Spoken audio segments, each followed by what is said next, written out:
Okay.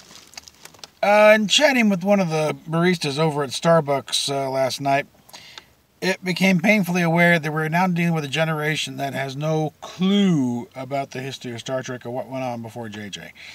So, as a service, I figured it might be a good time to give a little overview for the ones who aren't quite up on the history here. So, let's go back to the ye old days of 1964. Actually, a little bit beyond that, because we've got to go who this Gene Roddenberry person was, where he came from, and why did he come up with this crazy idea for this show that somehow turned into something that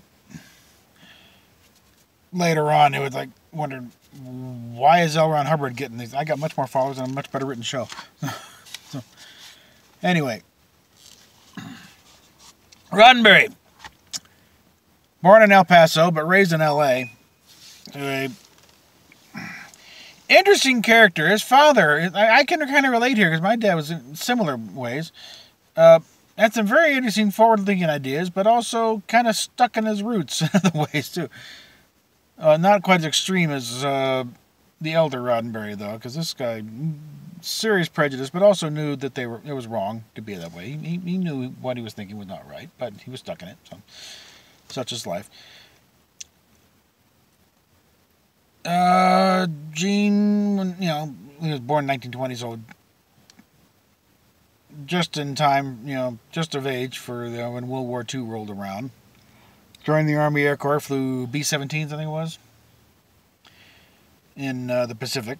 Apparently involved in a couple of really bad crashes, one of which ended up killing one of his crew members. He was cleared. It wasn't his fault. After the war, came back. I believe he got married before, high school sweetheart, I think, before he went off. So we came back, started to raise a family, got a job with Pan Am Airlines, and involved in a very horrific crash in Syria. I think he actually wasn't even flying. He was just hitching a ride, which happens. That's one of the privileges of working for an airline. You can hitch rides, when there's seats available. And very bad crash in the Syrian desert, and he kind of helped the survivors, get to safety after a while. He was rather badly banged up himself, and it was shortly after that he stopped flying, became a crash investigator, and then got tired of the whole airline thing and knew he wanted to become a writer, but knew he also needed to get some actual experience under his belt. So he kind of followed his father's footsteps and joined the LAPD, because his dad was a cop out there. And worked some pretty tough. He became a motorcycle cop for a while, and I think he worked Vice. And he learned the underbelly of L.A., which is, even back then, this is like the 50s, it was not pleasant. He went to pretty seedy characters. But right there in the trenches with him, and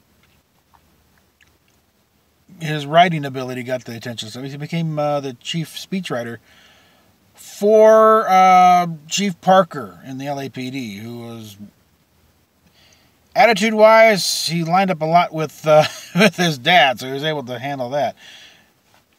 And probably more than a few speeches, he diametrically opposed to himself, but that's what the chief wanted, that's what the chief got. And it was during this time this television thing started catching on. And the LAPD frowned on moonlighting, so he, under the pen name of Robert Wesley, which consisted of his brother's first name and his own middle name, sold a few scripts.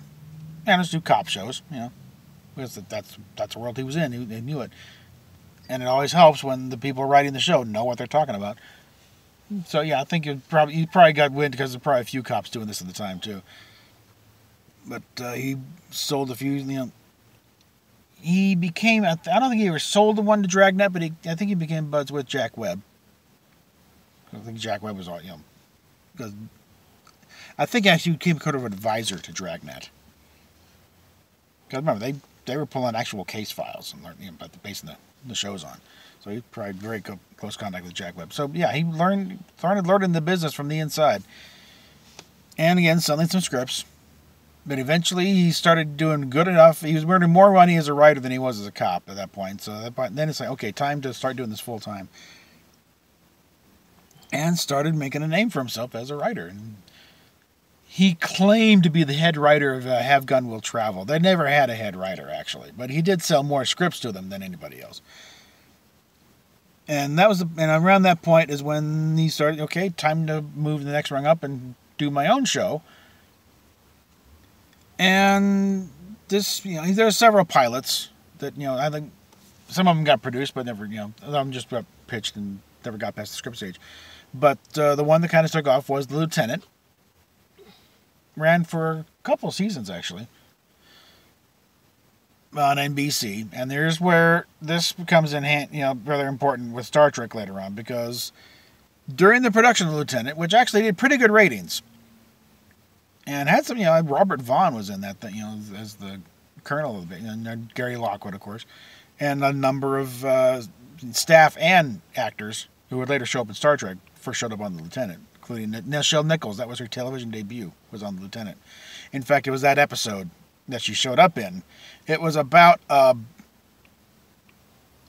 racist Marine who didn't want a black guy in his unit or whatever. And, this was early 60s. And you were literally having riots in the streets. Race riots going on. So this is a very topical thing. But a large part of the show was kind of, at least they felt, it was dependent on cooperation with the Pentagon. And the Pentagon was not about to admit that they had racists in their ranks. Never mind the fact that it probably went from the Pentagon itself all the way down. They were scattered around. It was getting lower, less and less. Thanks to Truman integrating the forces back in the 40s, late 40s, early 50s. But it was still there, and it's still there now. Let's be honest. There's still a few hangers on. But it was still pretty rampant then. I think you had race riots at Travis Air Force Base at one point. But, yeah, they weren't about to do a TV show about it. It's TV. You don't want to get all heavy and topical and stuff like this. This isn't the news. It's entertainment. But Roddenberry had stuff he wanted to say. And he did this episode. And the Southern affiliates didn't want to hear about it. The network was there. But he got the backing of the NAACP for that episode. So it ran, and Pentagon had to be true to its word. They pulled their support. So they could no longer use Camp Pendleton for location shoots. They had to do it on a backlot somewhere. And there's where, prior military experience comes in handy, because Roddenberry's out there teaching extras how to drill, how to march in a straight line. Because, it's the little things that mean a lot. And remember, this was less than 20 years removed from World War II, less than 10 years removed from Korea. So you got a lot of people with very recent and some current military experience, so they're going to spot if something's wrong. And they'll let you know about it, too. And, again, we appreciate when it's done right. I think one of the reasons why Aliens, the Cameron movie, is a hit among, veterans is because there's a lot of little touches in there that are just ring so true. There's yeah, okay. Cameron may be a lefty nut job, but he knows the military folks pretty well. He talked to somebody.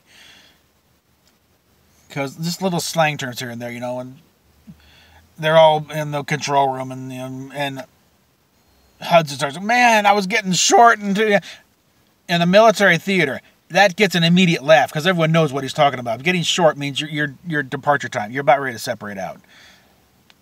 And there's all kinds of, there's a short timers calendar, which just are counting down from them. And, shortitis is a common ailment among the It's like they're within 30 days of getting out, they really get antsy. But yeah. This setup, though, that kind of stuck in the craw of NBC because the fight they had over that episode. And it was actually because of that episode that the show got canceled earlier than it really should have, because it was doing good in the ratings, but they didn't want to deal with Roddenberry anymore, so... And the heads at NBC at the time were the tendency to hold a grudge. So yeah, the lieutenant got cut short. And so Roddenberry's back to the drawing board. And he's been nursing this idea for a science fiction show. And they went through a few permutations. At one point it was 19th century where they're in a dirigible going around, kind of based on Jules Verne's Masters of the World. But it settled back, he wanted to do sort of a Jonathan Swift type thing where he could... Okay, yeah. He slammed headlong into the Resistance with the Marine episode, with the racist episode on the Lieutenant. So I figured, well, what did they used to do? Jonathan Swift with Gulliver's Travels. There is social commentary all through that thing. He is jabbing the powers that be left and right, and they didn't even know it, because they're talking about little midgets, and giants and talking horses.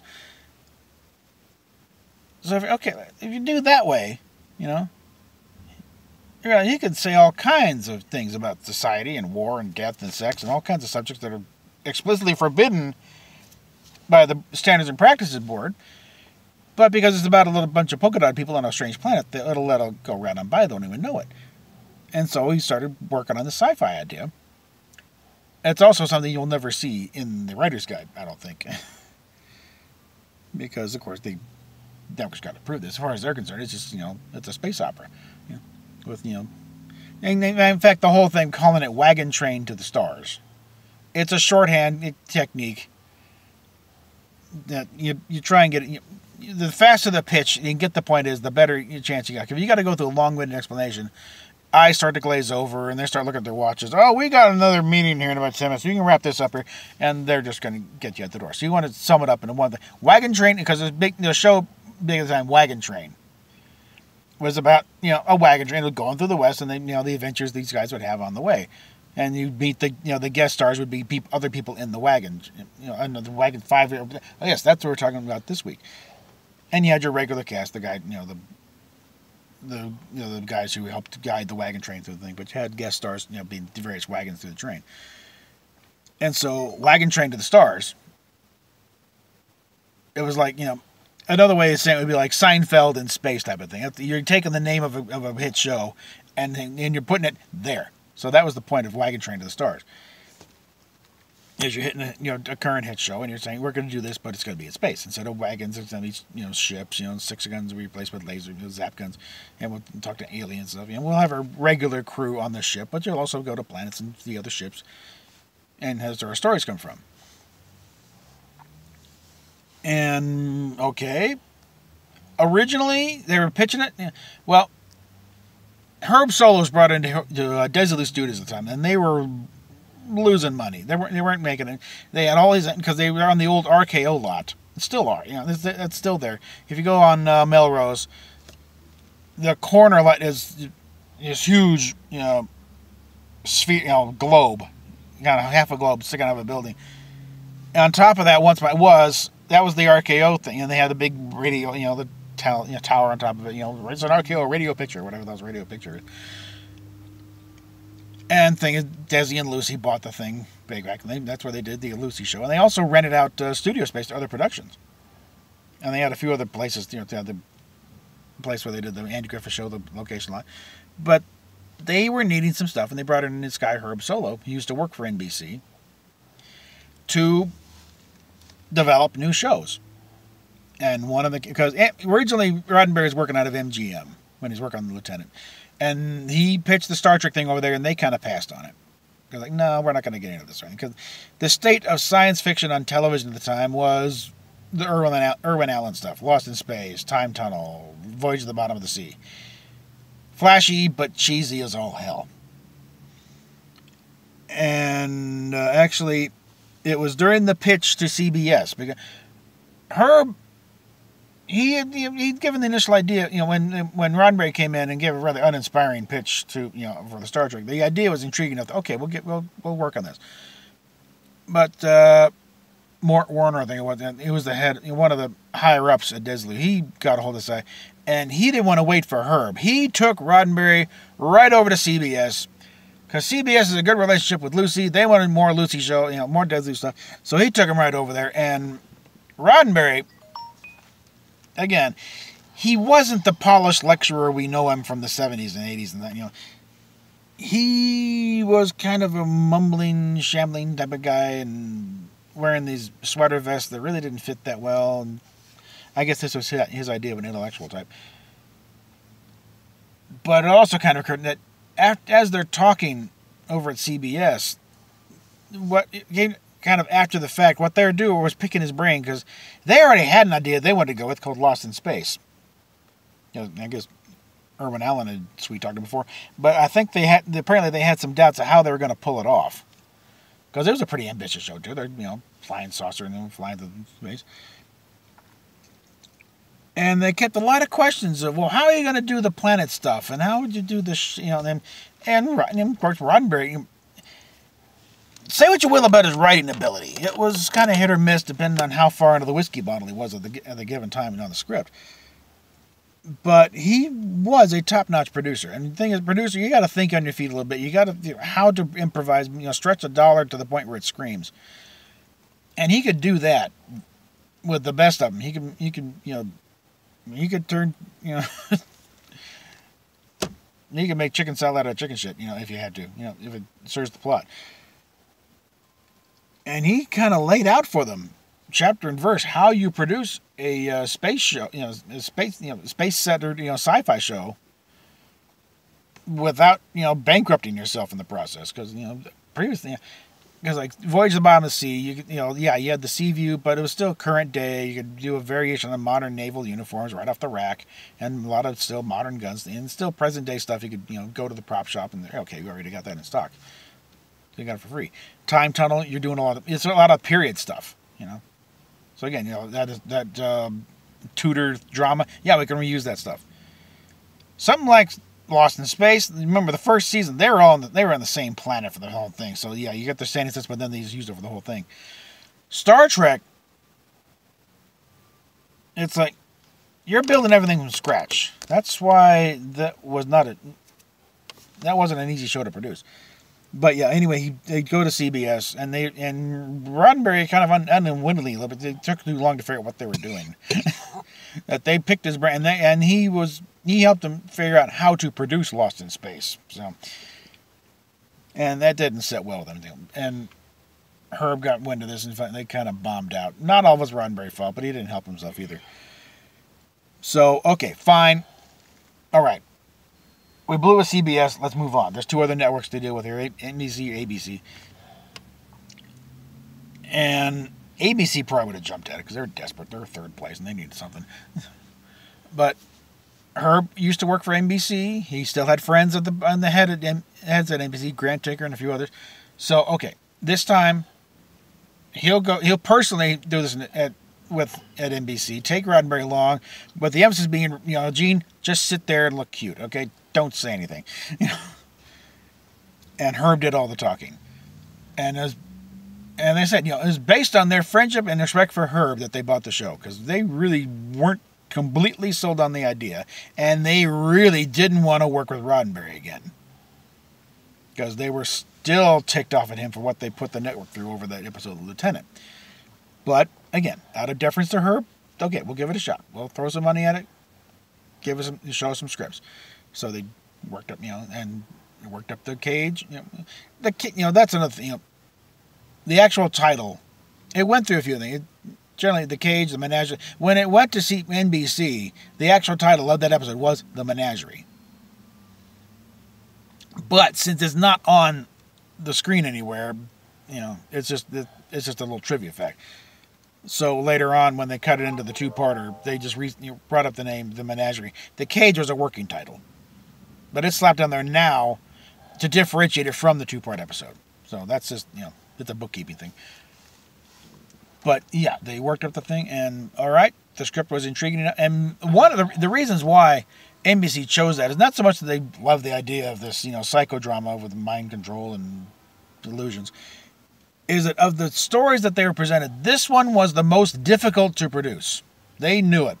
It was going to be a ball breaker, and it was a test, really. And any pilot is, but this was especially one that if he can pull this off without driving Lucy into bankruptcy, then we got a shot here. And everyone's kind of acquainted, as a pilot, not all, in fact, most pilots never see air. Even shows that are wildly successful and run for years, the pilots never see air. The original pilot for All in the Family never saw air. Because, and usually the usual reason is because, we like it, but, change this person up. They change the cast and they change things there. Like the original pilot for Dick Van Dyke Show did not have Dick Van Dyke. It was Carl Reiner on the role, and it was a totally different character. But the premise sold, and so that sort of thing is not unusual. What kind of forced them to use it later on was because they spent so damn much money on it. They wanted to get something out of it. But yeah, but they did it was the most expensive pilot ever shot at that time. It was the equivalent of a feature film. In fact, I think there was some thought actually of maybe recycling this into a feature film to show overseas, which happened a lot. Man from Uncle did that a few times with some episodes. They would package a couple of them together, turn them into a 2-hour movie or thereabouts, and show it overseas in theaters and make some money that way. But they, okay, they pilot, aired, and all right, yeah, you did a damn good job, but this isn't quite what you promised, Gene. You promised action adventure, and this is kind of a psychodrama thing. But you really made it, yeah. The production value was up there, and as far as 1964, yeah, okay. You showed you can do it. Now, let's try it again with a more acceptable storyline. And that's where we got, where No Man Has Gone Before. Actually, there's 3 stories that were pitched for the second pilot. One of them was Mud's Women. And that one, yeah, it was a little too frothy for a pilot, really. And it's just a little silly. The other one was the Omega Glory. This one would come back to haunt everyone. Roddenberry really wanted to tell this story of kind of an alternate history of what happens, if everything goes to hell. The world gets bombed and we have to resort to go back to savages to fight our way back. And then Sam Peebles with Where No Man Has Gone Before. And that one, you get a lot of the same sort of things with the menagerie of what happens when suddenly your mind expands beyond everything, and you become God. And, but it ends with Bill Shatner in a fist fight with God. So that, of course, appealed to everyone, especially Bill Shatner, because he gets the punch out of God. And they also, sold it to... Gary Lockwood is told, yeah, this is perfect for you. You already think you're God on Earth, so yeah, it's perfect. And actually, he had to be a little talked because he had already signed to be in 2001 with Stanley Kubrick. So there was a little bit of scheduling issue there, but there was concern of whether or not they'd be able to do it in time for him to take off. And that's how long it took to produce. We're at 2001. Because this is now 1965. That movie didn't come out until 1968. Okay, so Kubrick took his sweet ass time. So they probably shot this stuff right off of Star Trek over to London to 2001. But okay, so there we got it. And again, with the second pilot, they're reusing a lot the costumes and the sets, so that saves a lot on there. And the original titles were kind of like a Quinn Martin production. We're just Act 1, Act 2. But that one sold. Okay, fine, great. Now we go into production.